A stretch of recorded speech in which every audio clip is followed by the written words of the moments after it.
Vamos abrir a nossa Bíblia no Evangelho de São João,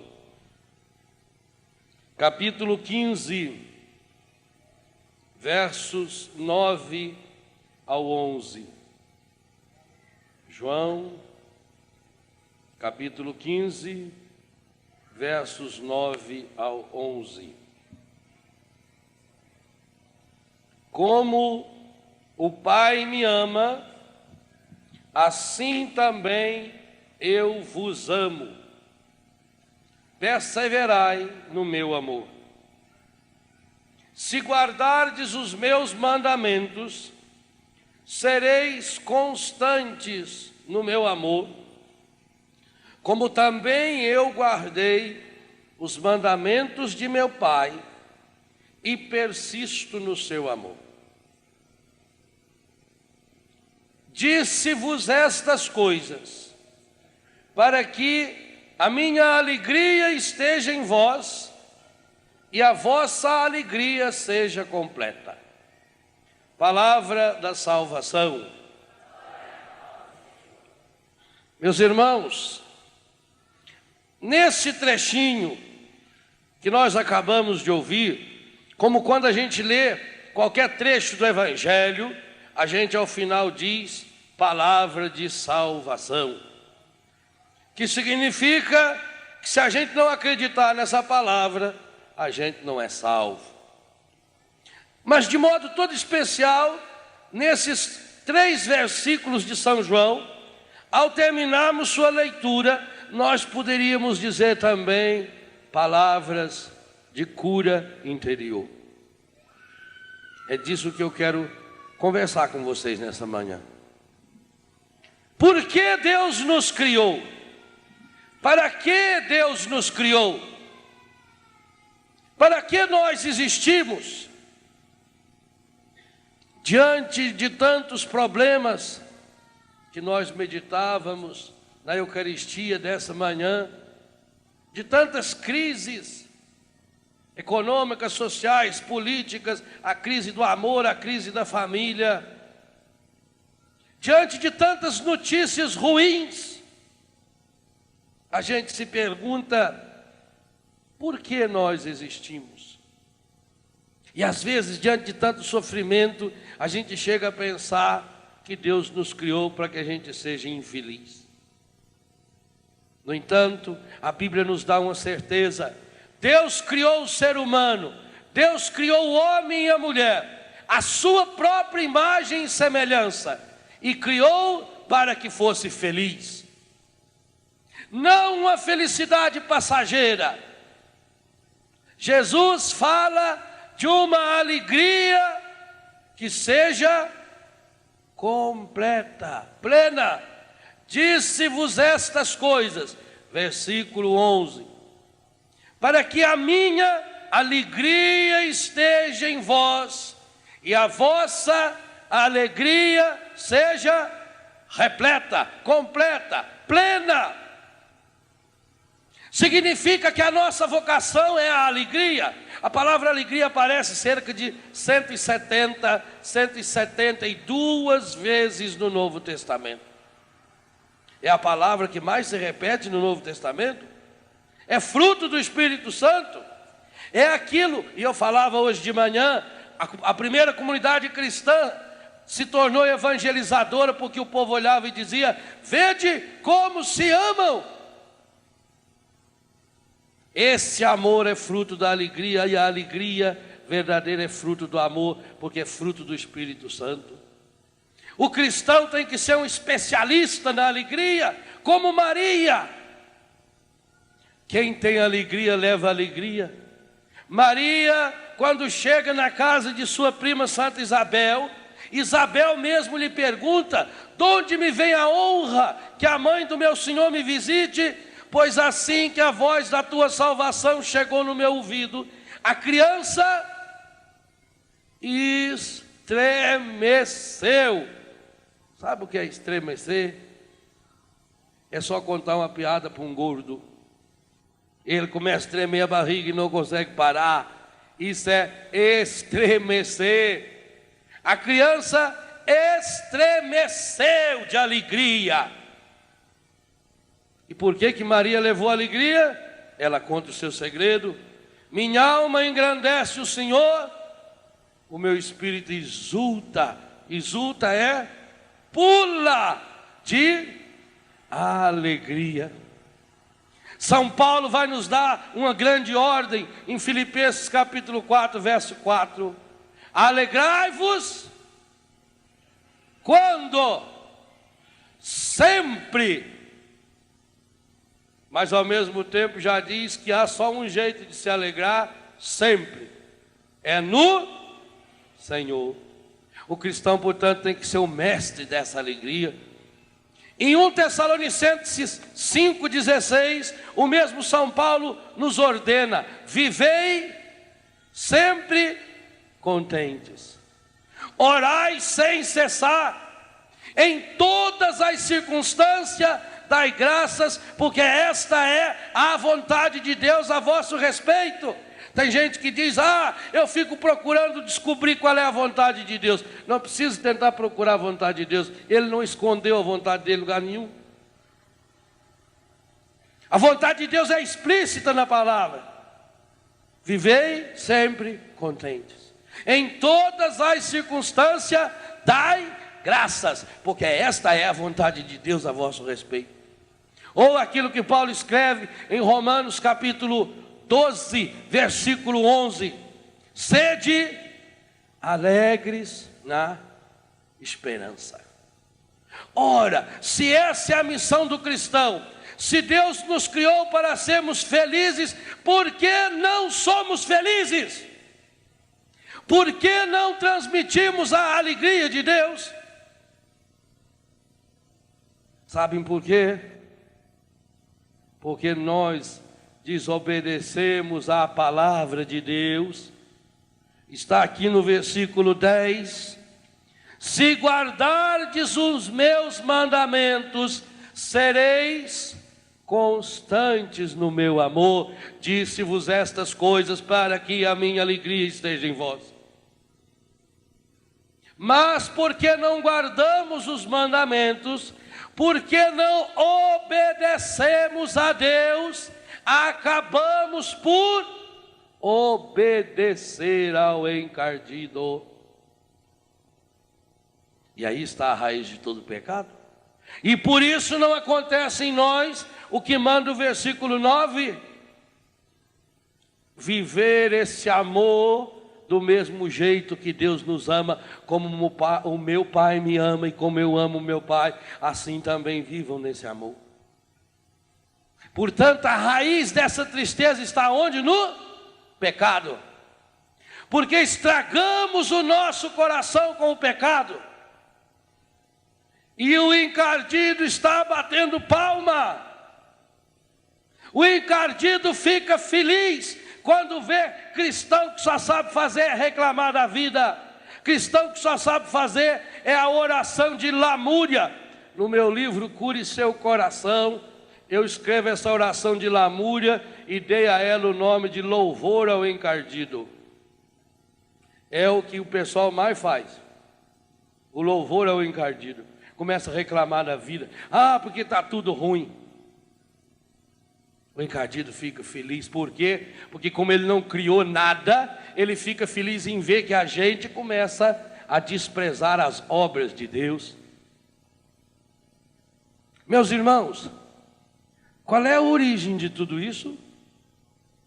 Quando a gente olha na Bíblia, Gênesis capítulo 1 e capítulo 2, e nós descobrimos qual é o plano de Deus para o ser humano, nós entendemos que o nosso Deus é o Deus da vida, é o Deus da alegria, é o Deus da beleza.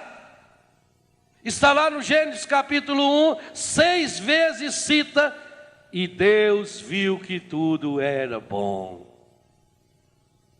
Quando Deus criou o céu, a terra, o universo, a cada obra criada, diz a Bíblia que Deus vibrava, que Deus pulava de alegria, como está escrito no profeta Sofonias capítulo 3. Vosso Deus pula, salta de alegria por sua causa. Assim, quando a Bíblia fala de Deus criando, a Bíblia fala de um Deus que nos ama e como uma mãe que espera um bebê que vai nascer, Deus também começa a fazer o enxovalzinho para o bebê. Quando um casal fica grávido e começa a preparar um enxovalzinho para essa criança, e cada dia eles vão fazendo, comprando uma roupinha nova. Assim, quando Deus, o Pai, o Filho e o Espírito Santo ficou grávido do ser humano, Deus também vai fazer o enxovalzinho para o ser humano. E durante a gravidez de Deus, os 6 dias da gravidez de Deus, Deus vai fazendo a cada dia uma obra, o céu, a terra, o universo, as estrelas, as plantas, os pássaros. Vocês imaginem pelo tamanho do enxoval, o que Deus queria para esse ser humano. Quando o enxoval estava completo, Deus, Pai, o Filho e o Espírito Santo, dá uma ordem: façamos o homem e a mulher a nossa própria imagem e semelhança. O que significa ser imagem e semelhança de Deus? Imagem no sentido de refletir, semelhança no sentido de comungar. Imagem e semelhança por quê? Porque esse Deus Pai, Filho e Espírito Santo, que vive em comunhão, chama o ser humano também para a imagem e semelhança dele, viver em comunhão, em relacionamento, em independência um do outro. O homem é chamado, portanto, a viver em comunhão, homem e mulher. Chamado a viver em comunhão, o ser humano e Deus. Chamado a viver em comunhão consigo mesmo. Chamado a viver em comunhão com o universo. E a Bíblia conta que essa comunhão existe. Um se reconhece no outro. Deus e o ser humano passeavam juntos no final da tarde pelo paraíso. Ao cair da brisa da tarde, Deus costumava passear com o ser humano nesse paraíso. Que coisa maravilhosa a obra de Deus para o ser humano. O Laércio nos convidava a rezar antes, repetindo o Salmo 138, que maravilha, meu Senhor, sou eu. A Bíblia tem uma ideia linda do ser humano. A Bíblia olha para nós com reverência, com devoção. O Salmo 8 vai nos dizer: pouco menor do que os anjos o fizeste. Mas em algo somos mais do que os anjos. Anjo não é imagem e semelhança de Deus. Anjo é puro espírito, está acima de nós, mas não é imagem e semelhança. E aí é que entra a história dessa tristeza. E eu já começava a chamar a atenção de vocês nessa manhã, na nossa missa, porque o encardido ficou muito chateado.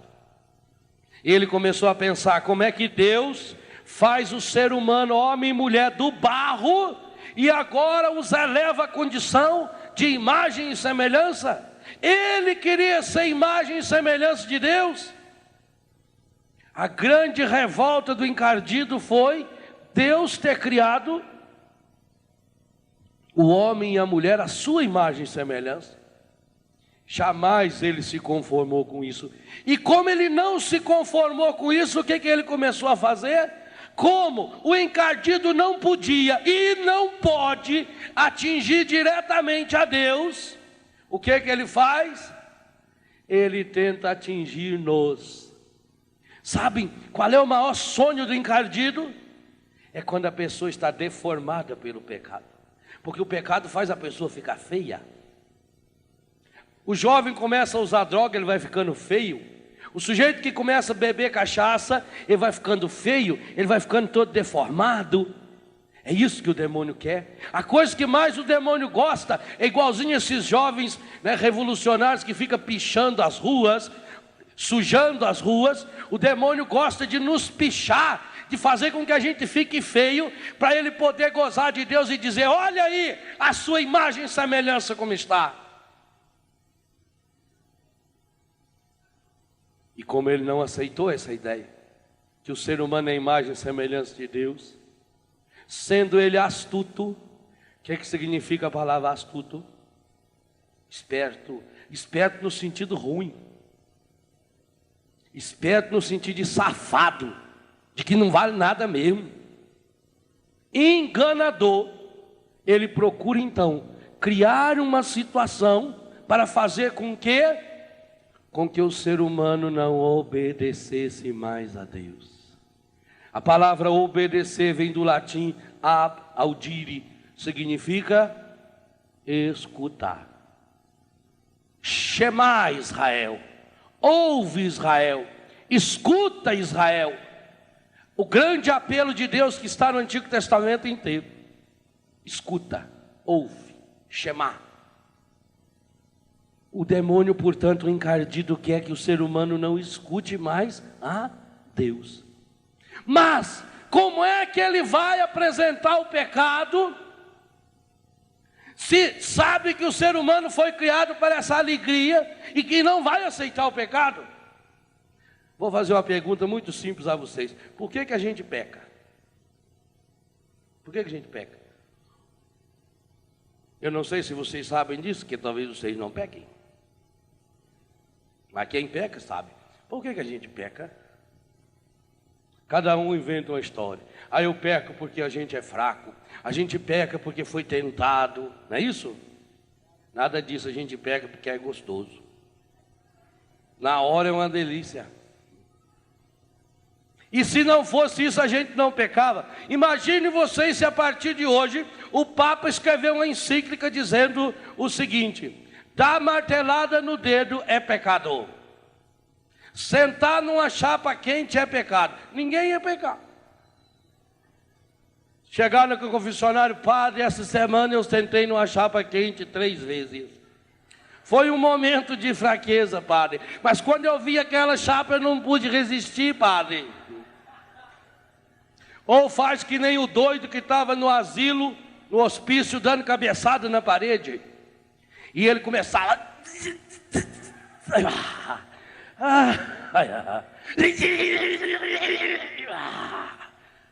Assim ele fazia o tempo todo. Aí alguém perguntou: escuta, por que você fica dando cabeçada na parede? É gostoso a hora que para. Então não dá cabeçada. O pecado é isso, é a gente ficar dando cabeçada na parede. Então, qual é a primeira coisa que o encardido faz? Engana a gente. Faz a gente de anta. Faz a gente de bobo. É verdade? Porque se não fosse isso, ele não conseguiria levar a gente a pecar. Abra a Bíblia de vocês em Gênesis capítulo 3. Lá conta a história do pecado. Eu sei que hoje em dia o povo não gosta que fale em pecado, mas tem que falar em pecado. Porque enquanto a gente não tem coragem de pregar a redenção e a libertação do pecado, nós ficamos aí nessa religião da nova era ainda.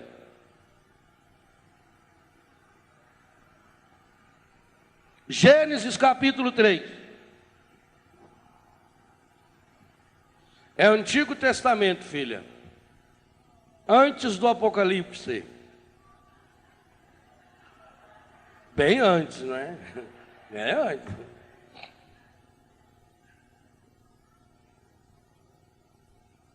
Achou? Falei que estava aí? Gênesis capítulo 3. A serpente era o mais astuto de todos os animais dos campos que o Senhor Deus tinha formado. Astuto, portanto, significa enganador. Ela disse à mulher... Gente, aqui já começa a enganação. Qualquer criança sabe que serpente não fala. Isso aqui... Leia esse texto aqui para vocês verem como... Ele é muito engraçado, esse trecho da Bíblia. Mais um trecho engraçado aqui, Laércio. É engraçado? Porque serpente fala. Vocês já viram cobra falar? A única coisa que pode fazer uma cobra é voar, né? Joga a soga pela janela. Ela voa, né? O único jeito. Mas serpente fala. Então começa aqui já. Agora veja uma coisa. Quando a gente lê a Bíblia, a gente tem que ficar imaginando, ou ao menos eu sou assim, eu fico imaginando a voz dos personagens. Né? Quando eu leio uma palavra de Jesus, no meu ouvido eu já tenho um timbre de voz que é de Jesus. Quando a gente lê Paulo, a gente imagina o Paulo falando firme, né? Imagina o sotaque de Paulo. Quando é Maria que fala, eu fico imaginando aquela voz gostosa de Nossa Senhora. Não é assim? Agora leia aqui e olha a voz da serpente aqui, se não parece a voz de uma vizinha bem fofoqueira. É impressionante, mas é. Quer ver? Aí, ó. Ela disse à mulher: é verdade que Deus vos proibiu comer do fruto de toda a árvore do jardim? Comadre, eu ouvi falar. O pessoal todo está falando. É verdade. Não parece fofoqueira? E a mulher aqui entrando no jogo da fofoqueira, né? A mulher entrando no jogo da fofoqueira. Oh, não. Podemos comer do fruto das árvores do jardim, mas do fruto da árvore que está no meio do jardim, Deus disse: vós não comereis dele, nem o tocareis, para que não morrais. Versículo 4, a serpente olhando do lado para ver se não via ninguém, fala bem baixinho: oh não, comadre, a senhora não vai morrer. E aí aqui parece religião da nova era, reencarnação, onde todo mundo já foi príncipe, princesa, nunca ninguém foi lixeiro, né? Faz a regressão de vida passada, todo mundo foi governador, príncipe, princesa, rei. Não, você não vai morrer não. Mas olha o versículo 5, olha a anta aí. Mas Deus bem sabe que no dia em que dele comerdes, vossos olhos se abrirão e sereis como deuses. Vocês veem que a serpente mexe com o quê?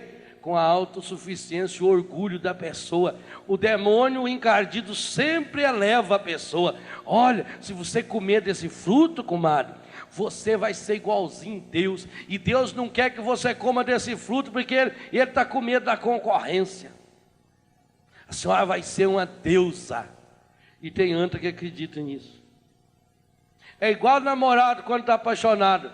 Ele só fala bobagem e a namorada acredita. O sujeito tem 15 namorados, fala a mesma coisa para todos, ela acredita. Ai, coisa linda. Versículo 6. Agora presta atenção aí. A mulher, vendo que o fruto da árvore era bom para comer, de agradável aspecto e muito apropriado para abrir a inteligência, tomou dele e comeu. Queridos e queridas, eu queria que vocês explicassem para mim como é que essa anta, só de olhar para a fruta, já conseguiu ver que era bom para comer, de agradável aspecto e muito apropriado para abrir inteligência. O encardido é o pai da enganação. Como é que essa coitada, só de olhar para essa fruta, já descobriu tudo isso? A única coisa que ela podia descobrir olhando para a fruta era que era de agradável aspecto. Bom para comer, o único jeito é pôr na boca. E ainda muito apropriado para abrir inteligência. Só se fosse uma jaca, que caindo na cabeça dela, abria a inteligência dela fora a fora. O encardido é o pai da mentira. Ele vive nos enganando. E o pior é que nós acreditamos nisso. Mas ela não ficou satisfeita. Comeu, versículo 6 final, e o apresentou também ao seu marido, que comeu igualmente. Vocês observem bem, o pecado, o encardido, e ele nunca fica feliz de derrubar uma pessoa só. Isso é coisa séria. Quantos e quantos casos nós conhecemos? A pessoa vai num centro espírita, nessas religiões que são do encardido, porque religiões que falam que pregam a morte, a desunião, a reencarnação, não é de Jesus, e destrói a família inteira. O pecado nunca se contenta em ficar só na pessoa, ele quer ser partilhado, como eu falava hoje dos traficantes hoje de manhã. Então veja o que o encardido faz conosco. Ele faz com que a gente deixe de obedecer a Deus e comece a obedecê-lo. E aqui está algo muito sério que precisa ser trabalhado no Ministério de Cura Interior. o pecado não é só desobediência a Deus. Gente, se o pecado fosse só desobediência a Deus, estaria tranquilo. A morte de Jesus teria resolvido tudo. Porque se pela desobediência o ser humano se afastou de Deus, pela obediência de Jesus, o justo sangue de Jesus teria salvo o mundo inteiro, como de fato salvou. E o pecado não teria mais nenhum poder sobre nós. Mas acontece que o pecado não é só desobediência a Deus. O triste do pecado é que ele, ao mesmo tempo em que é desobediência a Deus, ele é obediência ao encardido. E é isso que aconteceu. Primeiro lugar do pecado, o homem e a mulher não ouviu a Deus, desobedeceu a Deus e logo em seguida passa a obedecer ao demônio, ao encardido, até chegar ao ponto da ruptura. Se a gente continua lendo aqui, é fantástico esse trecho. Então os seus olhos se abriram, versículo 7, vendo que estavam nus, tomaram folhas de figueira, ligaram-nas e fizeram uma saia, cinturas para si. Olha como o pecado engana. Como é que uma folha de figueira dá de fazer uma roupa? Fosse ainda uma folha de bananeira, um caeté, mas figueira que tem uma folhinha desse tamanho, como é que tapa alguma coisa? Foi aqui que começou essa moda do fio dental, certo? Porque, não é? Foi de figueira. Olha o pé de figueira, tem por aí, está cheio. Uma folhinha desse tamanho. O pecado engana, a pessoa acredita. Fizeram então o fio dental aí. E eis que ouvi, olha o versículo 8 como é triste. Eis que ouviram o barulho dos passos do Senhor Deus que passeava no jardim à brisa da tarde. Leiam bem alto aí, foi a última consequência do pecado? O homem e sua mulher do Senhor Deus no meio das árvores do jardim. Percebam uma coisa no pecado, gente. E como é que o pecado vai fazendo isso com a gente? Ele é lento e é progressivo. Começa não ouvindo a voz de Deus. Em segundo lugar, eu passo a obedecer ao encardido. E em terceiro lugar, eu rompo a minha comunhão com Deus. Quando escuta Deus, a pessoa no pecado foge de Deus. Veja que coisa terrível. Pelo pecado, o homem e a mulher, quando escutou a voz de Deus, os passos de Deus, saem correndo e se escondem no meio das árvores do jardim. E ainda hoje o homem e a mulher estão se escondendo de Deus no meio da árvore, da pornografia, da mentira, do ódio e tantas outras coisas. Então, meus irmãos, veja como esse processo vai acontecendo em nós. Pelo ministério da cura interior, nós precisamos chegar à experiência de desobedecer ao encardido e obedecer única e exclusivamente a Deus. Precisamos entrar no contrário. Veja, se o pecado fosse só desobediência a Deus, tudo estaria resolvido, não teria problema nenhum, porque a morte de Jesus nos salvou. Mas acontece que o pecado, sendo também uma obediência ao demônio, exige uma luta contínua da nossa parte contra o encardido. Se o pecado fosse só desobediência a Deus, a história da salvação teria terminado com a morte e a ressurreição de Jesus.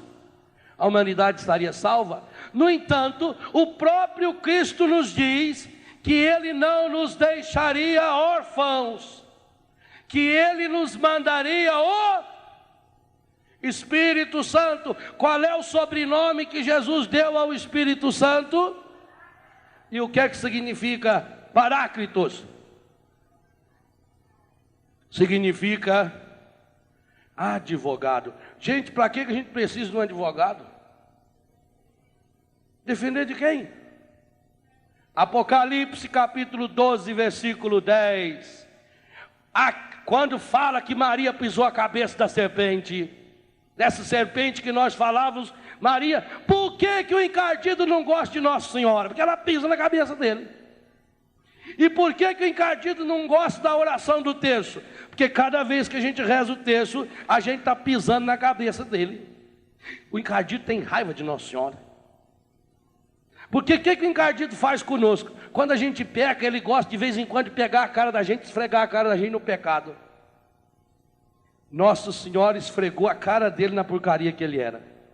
Por isso que ele não gosta de Nossa Senhora. E aí em Apocalipse, capítulo 12, naquela música belíssima que o Valmir fez, de Maria que pisa a cabeça da serpente, diz no versículo 10, que o encardido é o grande acusador, que dia e noite ele está nos acusando diante de Deus. É por isso que nós precisamos do Paráclitos, é por isso que nós precisamos do advogado. O Espírito Santo é esse supra-sumo, esse excepcional advogado, que dia e noite nos defende diante de Deus. Por quê? Porque nós estamos sendo seduzidos pelo pecado. Qual é a pedagogia do encardido? Primeira coisa, o encardido, ele sempre nos traz soluções imediatas. Por isso que a grande religião da nova era resolve o problema na hora. Aquele homem não, aquele negócio que aparece na televisão e fala assim, ligue já! É aquele lá. Resolve o seu problema agora. O encardido sempre nos dá a solução imediata. Gravem isso. Por exemplo, o sujeito está com raiva, vai lá e bebe uma cachaça. Resolveu o problema. O sujeito está nervoso, vai lá e fuma um cigarro de maconha. Ou ele fica bravo, vai lá dar um soco na cara do outro. Todas as soluções do encardido resolve na hora. O sujeito está com a sexualidade à flor da pele, vai lá se masturba, ou vai lá e tem uma relação com uma prostituta ou um prostituto, pronto, descarrega, resolve na hora. O encardido sempre nos traz respostas imediatas. Então, o primeiro jeito dele agir para nós, solução imediata. A mulher só de olhar para a fruta já descobriu que era boa para comer, que era de agradável aspecto e ainda era boa para abrir a inteligência. Nós somos essas antas. Aquilo parece cartilagem de tubarão, resolve tudo quanto é problema. Você para na Praça da Sé em São Paulo, ou nesse programa de televisão, toma cartilagem de tubarão, cura câncer, AIDS, unha quebrada, tudo resolve. Você já pensou se aquilo fosse cartilagem de tubarão mesmo? Não ia ter tubarão mais no mundo, fazia muitos anos, gente. Aquilo lá é pó de osso seco, que eles cozinham, põem uma gelatina e vende aquilo, a pessoa come e diz que é pó de tubarão, cartilagem de tubarão. O demônio, ele dá a resposta para tudo. Então, qual é a primeira pedagogia dele? Solução. Mas a pessoa não fica só na solução imediata. O segundo passo de atuação do encardido, sedução. A pessoa vai se tornando escrava.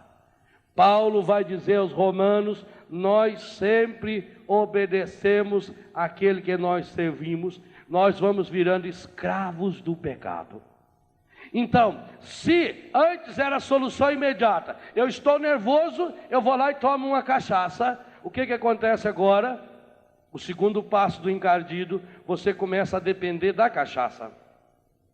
O sujeito começa agora a inventar motivo para tomar a cachaça. Se antes ele tomou a cachaça porque tinha um motivo, agora qualquer motivo leva para tomar a cachaça. Se ele está triste, ele bebe para se alegrar. Se ele está alegre, ele bebe para comemorar. Se está frio, bebe para esquentar. Se está calor, bebe para refrescar. Se chega uma visita, ele bebe para celebrar. Se está sozinho, ele bebe para não ficar triste. E aí vai inventando desculpa, vai inventando desculpa. É progressivo, percebe? No começo só bebe uma cachaça final de semana, depois começa a tomar mais 2, 3 dias por semana, toma só de noite, depois começa a tomar antes do almoço, depois começa a tomar durante o dia inteiro e já levanta, precisa tomar. Assim acontece com a droga, assim acontece com todo e qualquer pecado. E qual é o terceiro passo dessa sedução do encardido? Romanos 6, 23. O salário do pecado é a morte. Essa comunhão linda com Deus corta.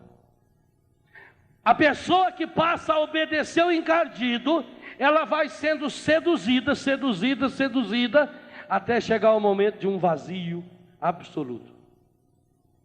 Até que chega o momento da morte. E isso a gente vê com os drogados. Nós vemos nossos filhos drogados. De todos os nossos filhos, 3 já morreram. Mata logo. Meu irmão morreu por causa da cachaça com 40 e poucos anos de idade. No início desse ano. Mata. O ódio mata.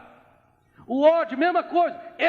Essas 3 normas pedagógicas do encardido valem para todo e qualquer pecado. Primeiro, solução imediata. Segundo, sedução. A pessoa vai tornando dependente. Terceiro, a morte. Meu irmão, minha irmã, qualquer um de nós aqui, a começar pelo padre Léo e outros padres e todos nós que estamos aqui, se nós estamos vivendo no pecado, o nosso pecado vai nos levar à morte. O salário do pecado é a morte. Não tem outra saída. Essa palavra é irrevogável. Quem continua a obedecer o encardido, o salário é a morte. O ódio, a mágoa, o ódio. Você vai lá dar um soco na cara do Paulinho. Pronto, resolvi o problema com o Paulinho. Eu estou com raiva do Paulinho. Então a primeira coisa é o soco. Solução imediata. Mas acontece que quando eu dou esse soco no Paulinho, que tive a solução imediata, o demônio não fica mais satisfeito. É aquilo que São Paulo escreve aos Efésios, capítulo 4. Não deis entrada ao demônio. Não abra a porta do coração para o demônio. Esse soco que eu dei no Paulinho resolveu o meu problema. Eu na hora fiquei aliviado, ele me ofendeu, ele falou mal de mim, xingou eu. Mas eu dei entrada ao demônio. O que acontece? O Paulinho vai embora, eu vou e já chego lá no Claudinho, já chego lá no Laércio e já começa a falar mal do Paulinho. Porque o Paulinho é uma anta, porque o Paulinho é uma besta, porque é isso, porque é aquilo. E aí eles também já vão pondo lenha na fogueira e vai aumentando a minha raiva, vai aumentando o meu ódio, até que esse ódio se torne numa inimizade e essa inimizade vire morte de fato. Todo e qualquer pecado que nós cometemos, seja em que área for, um pecado, o amante ou a amante, no começo é gostoso, se não fosse, não tinha tanta gente que tem amante. Aí depois começa a se seduzir, a ser dependente, aí começa a largar a família por causa da amante, aí começa a gastar o dinheiro da família com o amante, e por fim a morte. Vem o fim do casamento, o desquite, o divórcio, e a morte também contaminada pela AIDS e por tantas outras doenças.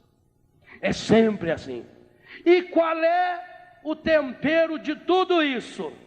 Para poder dar solução imediata, para poder nos seduzir e nos matar, na medida em que nós estamos obedecendo ao encardido. Qual é a grande arma do encardido? É a mentira. Mentir é a gente ter segredos com o encardido. E quando a gente tem segredo dá problema. Porque o encardido passa a nos chantagear. Ele tem um poder na mão.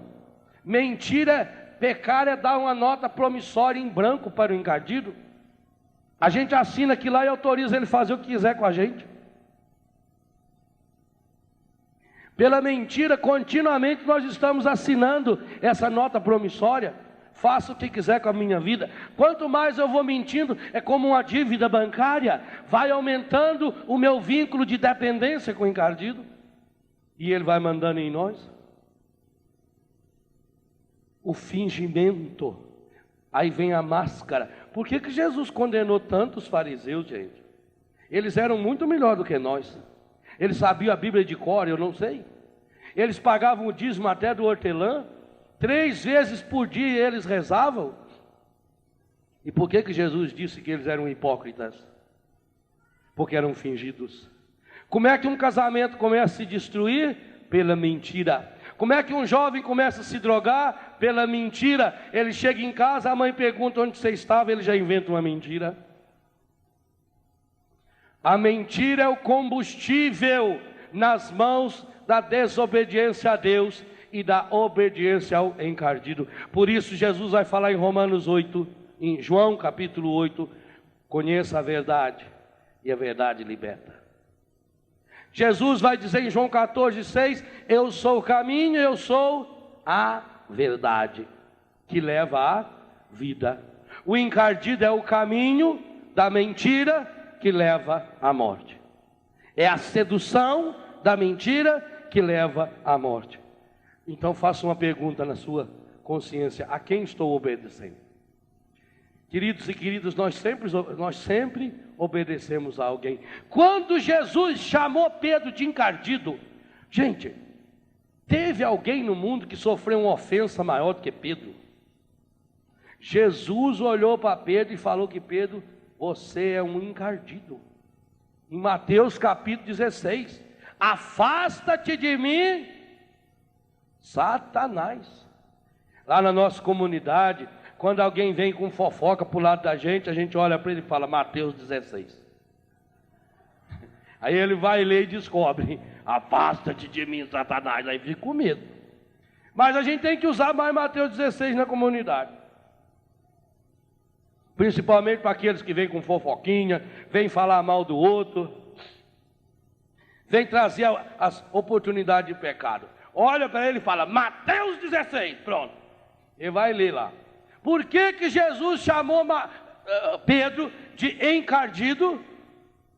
E ele explicou por quê. Porque você está obedecendo não a Deus, você está obedecendo ao pensamento humano, a falta do discernimento. Por que é importante o discernimento espiritual? O dom da sabedoria?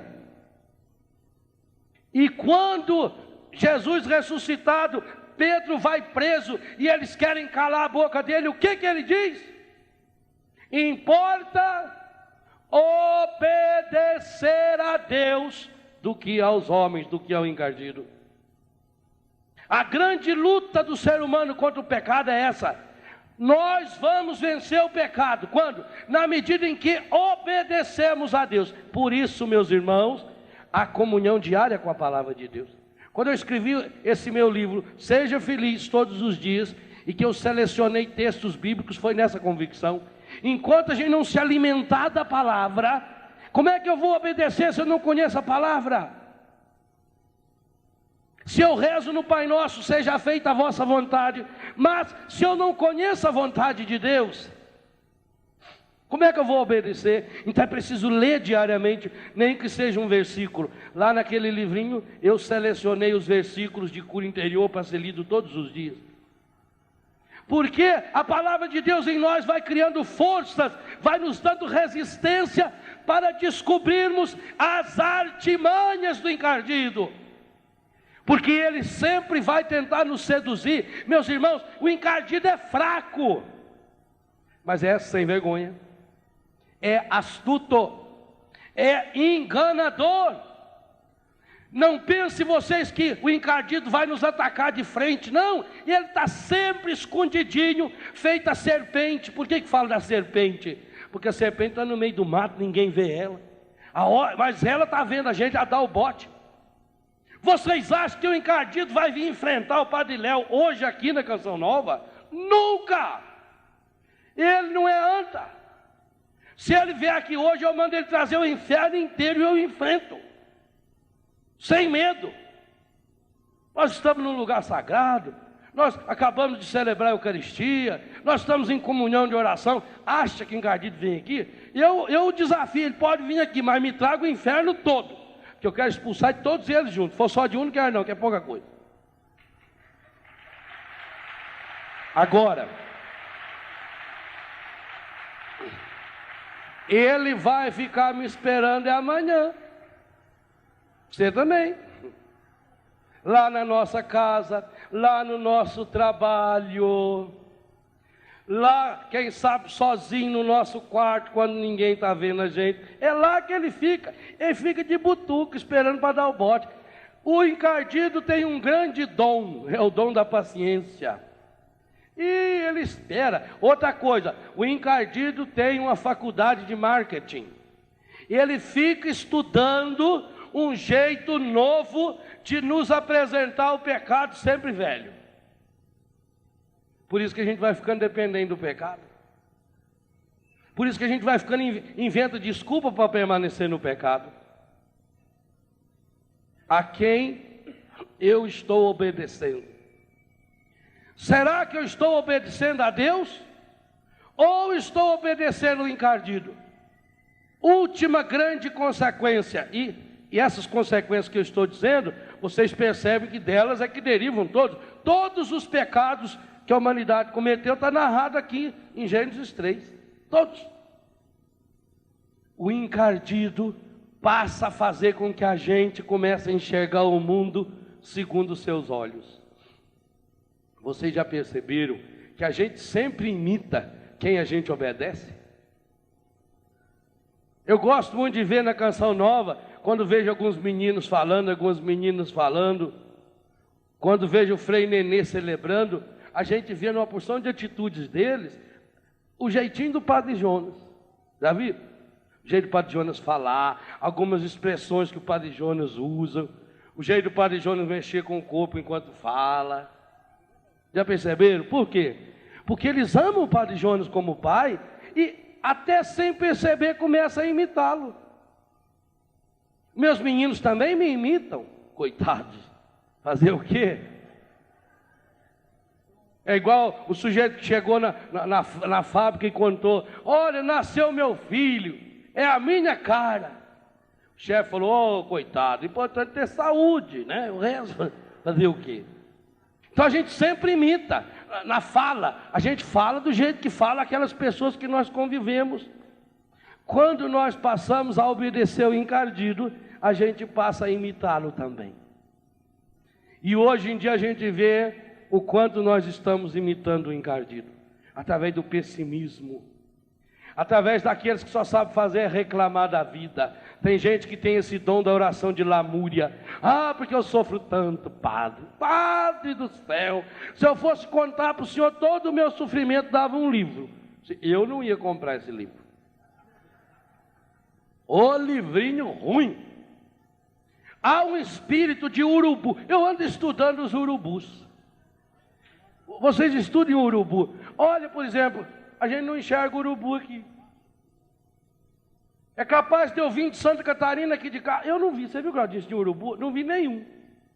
Vim de Santa Catarina aqui, quase 14 horas de viagem, não vi um urubu. Agora basta a gente matar um gambazinho e jogar ali, que daqui a pouco aparece já um urubu. Já notaram? 2 minutos depois aparece o urubu. Mas logo em seguida já vem mais 2 ou 3 urubus. Porque eu acredito que quem inventou a telefonia celular foi o urubu. Eles devem ter o telefone celular. Um já telefona para o outro, fala: aqui tem carniça. Eles têm um sistema, eles já trabalham tudo informatizado. Eles usam o sistema Infernet. Já viu falar? A Infernet. A Infernet é patrocinada pelo urubu. Então eles já contam para o outro. Daí a pouco tem aí 18, 20, 30 urubu. Só por causa de uma coisa fedida. Acabou aquela sujeira, o urubu desaparece. Meus irmãos, vocês já notaram o tanto de jornal urubu que tem? Revista urubu, televisão urubu, que só passa notícia ruim. Vizinho urubu que só sabe falar o que é ruim. Filho urubu que está sempre reclamando de tudo. Marido urubu que só vê defeito na esposa. Esposa urubu. Por isso que o símbolo da Canção Nova é a pomba do Espírito Santo. Graças a Deus. Porque é para ser diferente. Diferente de todas essas televisões e rádios urubus que existem por aí. Mas esse urubu está dentro de nós. Vocês já perceberam como é que o urubu é resistente? Que coisa impressionante. Ele come carniça e não fica doente. Isso é um dom do encardido. Então, vai existindo esse espírito de urubu dentro do coração da pessoa. A pessoa só sabe fazer reclamar, reclamar. Tudo está ruim, tudo está feio, tudo que vê reclama. Qualquer coisa põe defeito. O cristão precisa dizer não ao encardido. Cada vez que a gente está reclamando da vida, cada vez que a gente põe defeito em tudo, a gente só vê a pessoa reclamar. Desde que eu era molequinho desse tamanho aí no Biguá, eu já escuto o povo dizer, mas a crise está difícil. Olha, mas o problema é a crise. Aí eu fiquei mais mocinho, olha a crise dos anos 70, mas quando acabar a Copa de 70 que vocês vão ver, vem a crise, vem o regime militar, é difícil a crise, aí veio a crise de 74, aí veio a crise de 78, o Brasil perdeu a Copa, uma vergonha, 2-0 para a Holanda, aquela crise, aí veio a crise dos anos 80, a crise dos anos 90, vamos entrar no ano 2000, o povo falando em crise. O cristão tem que ser, por isso que eu sou apaixonado no Papa João Paulo II, porque ele não fica falando em crise. Eu nunca vi o Papa reclamando. Vocês veem que dificuldade ele veio aqui no Brasil, em Rio de Janeiro. A gente viu o Papa lá, coitadinho, não consegue nem andar direito, aquela boca está meia torta, o cansaço, a mão está tremendo, mas ele não fica falando em nenhum momento e diz, me desculpe porque minha voz está ruim, nada, ele prega, ele fala, é como se ele não fosse doente. Por quê?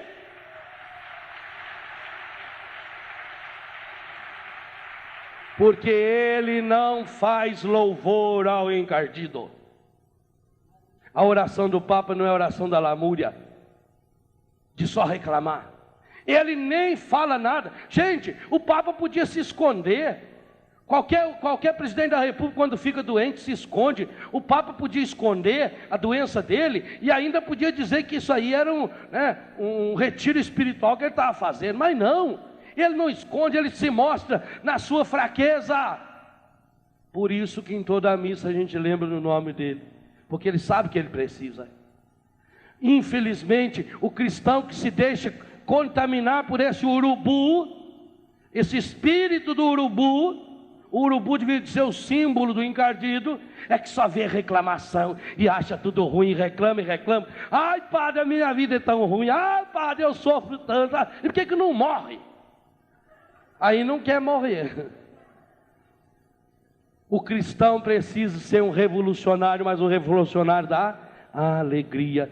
Jesus nos diz hoje de manhã, no versículo 11, disse-vos estas coisas, para que a minha alegria esteja em vós, e a vossa alegria seja completa. Quando será a nossa alegria completa? Quando o nosso coração for cheio do Espírito Santo. É por isso que São Paulo escreveu na carta aos Gálatas, capítulo 5, versículo 16: deixai-vos conduzir pelo Espírito Santo. Em outras palavras, não obedeçam mais o encardido. Aqueles que obedecem a Deus e desobedecem o encardido, estes produzem os frutos do Espírito Santo: o amor, a paz, a doçura, a mansidão, a temperança, a alegria, longanimidade, doçura, etc. Aqueles que desobedecem a Deus e obedecem ao encardido, estes produzem os frutos da mentira, do pecado, do egoísmo, do ódio. Estes estão sempre tristes, estes estão sempre amargurados, estes estão sempre reclamando da vida, estes passam pela vida e só reclama.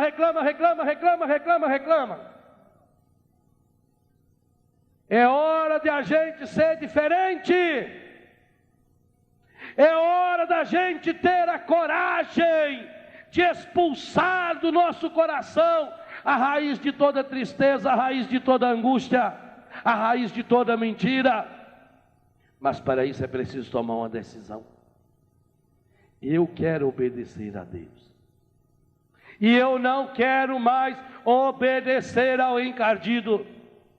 Eu quero viver na verdade. Eu não quero deixar-me contaminar pela mentira, porque a mentira ilude a pessoa. Ela acha que ela vai conseguir enganar muita gente o tempo todo.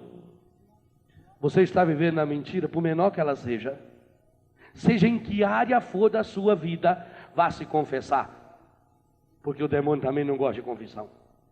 Aliás, se o pecado fosse só desobediência a Deus, a confissão seria uma petulância.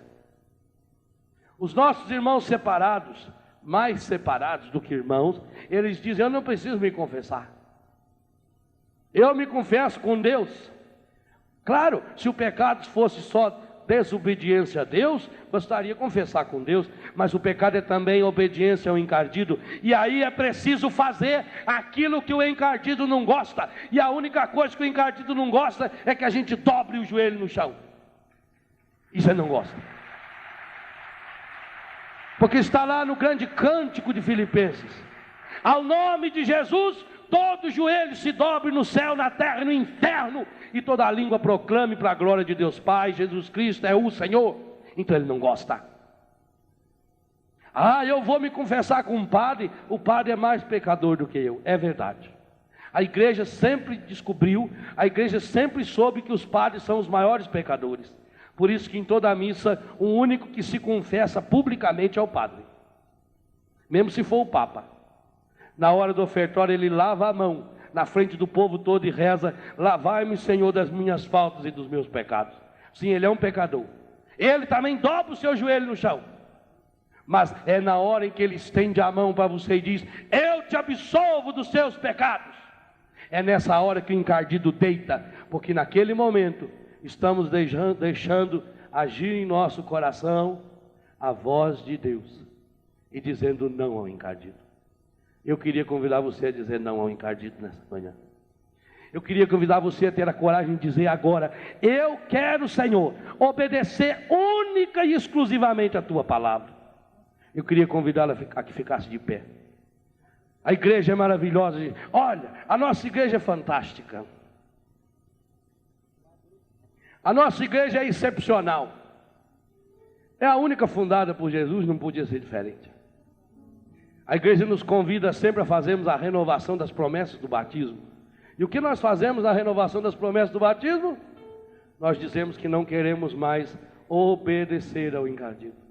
Para viver na liberdade dos filhos de Deus, eu renuncio ao demônio e todas as suas obras. Eu renuncio ao ódio, a tudo aquilo que nos desune. E ao mesmo tempo eu digo: eu quero obedecer a Deus, eu creio em Deus Pai Todo-Poderoso, eu creio em Jesus Cristo. Observem, a renovação das promessas do batismo é isso que eu disse: obedecer a Deus e desobedecer ao encardido. Diga isso para Deus: eu quero, Senhor. Se você quer mesmo, diga: eu quero obedecer única e exclusivamente a Deus. E peço, Senhor, o Teu Espírito Santo, o Paráclito, o advogado dos advogados, que Ele me defenda da astúcia do inimigo, porque eu quero desobedecer cada dia mais ao encardido, ao demônio e todas as suas obras, porque eu quero ser um homem ou uma mulher cheia de Deus, da força de Deus, do Espírito Santo de Deus. Vá renunciando agora, meu irmão, minha irmã, a mentira, toda e qualquer mentira da sua vida. Feche os seus olhos e vá renunciando. Você sabe qual é a mentira, você sabe quais são os seus pecados. Agora tenha coragem, com seus olhos fechados, diante de Deus, reconhecer: eu sou pecador, eu sou fraco, eu sou necessitado da sua graça, Senhor. Eu preciso de Ti, Senhor. Eu preciso do Teu Espírito Santo, Senhor, porque eu sou esse homem pobre, miserável, cego, nu, e eu quero comprar de Ti, Senhor, essa água que restaura, que purifica, que é do Teu coração. Sim, Senhor, eu reconheço a minha fraqueza, eu reconheço a minha iniquidade, Senhor. O meu pecado está sempre diante dos meus olhos, Senhor. Eu quero renunciar ao pecado, eu quero renunciar à mentira, Senhor. Eu quero renunciar à hipocrisia de vida que eu estou vivendo, Senhor. Eu quero renunciar, Senhor, às mentiras que eu prego na minha família e na minha comunidade para mim mesmo. Eu quero renunciar agora, Senhor, porque eu quero desobedecer ao encardido. Eu não quero mais obedecê-lo. Eu não quero mais obedecer às suas seduções. Dá-me, Senhor, tua graça. Maria, mulher cheia de Deus, mulher repleta de Deus, mulher que soube desobedecer o encardido, interceda por nós. Senhor Jesus Cristo, o Senhor que foi tentado pelo encardido, o Senhor que soube resistir às suas mentiras, dá-nos, Senhor, a graça de também renunciarmos cada dia às astúcias do inimigo. Maria, Mãe de Deus e da igreja, vamos pedir a Nossa Senhora essa proteção especial. Maria é a mãe de todas as mães, porque ela é aquela que venceu o inimigo. Maria, Mãe de Deus, nós te suplicamos, cubra-nos com o seu manto de amor, guarda-nos na paz do teu olhar, cuida de nós, Mãe de Deus e da igreja. Maria, eu sei que é mãe de Deus e da igreja, mulher que venceu o inimigo, mulher que venceu e que pisou a cabeça do encardido.